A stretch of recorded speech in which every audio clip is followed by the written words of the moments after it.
Hello again, this is the Squire DCL1 discus padlock. I don't see many of these around. I wonder if Squire still make discus padlocks. I need to go check.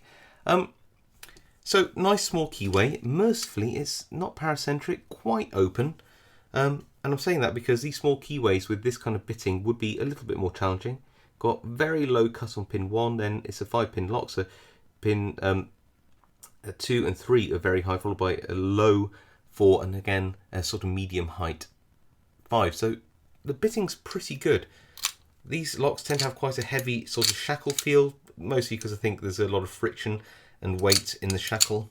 Kind of cool. How am I going to pick it? Well, I'm going to try and pick it from the bottom using a Peterson gem, because this 18,000th Peterson gem should be able to fit all the way up through the keyway, and a little bit of tension using a top of the keyway tension tool, which is basically just a bit of bent wiper blade, but hey, if it works, right?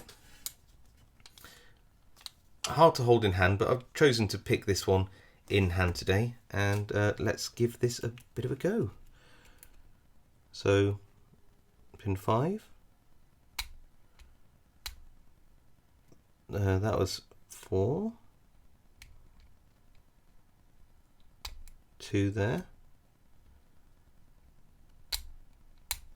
Oh, nice click, really nice click on 3.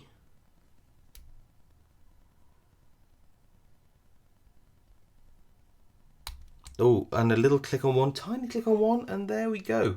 So I didn't actually feel any spools in there. However, on a previous picking, I did go into a false set. So whether that was a false set, if that makes any sense, where it's a standard pin that was just not quite fully set and it lent in, I don't know. But I suppose it is quite strange. Squire locks tend to have a lot of spools in. The bitting is such that if there are spools in positions 1 and maybe 4, they might not fire because you only have a small amount of pin to push up. But if they were in positions 1, 2 and 5, I would expect the spools to actually come into play. I did have to pick every pin in that, so yeah, it's a bit of a mystery.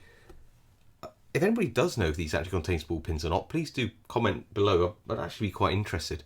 You know, I'm going to pick it a few more times off camera, I think, later on tonight, and I'm just going to see if I can get it back into a full set, because so far it's only ever happened to me once.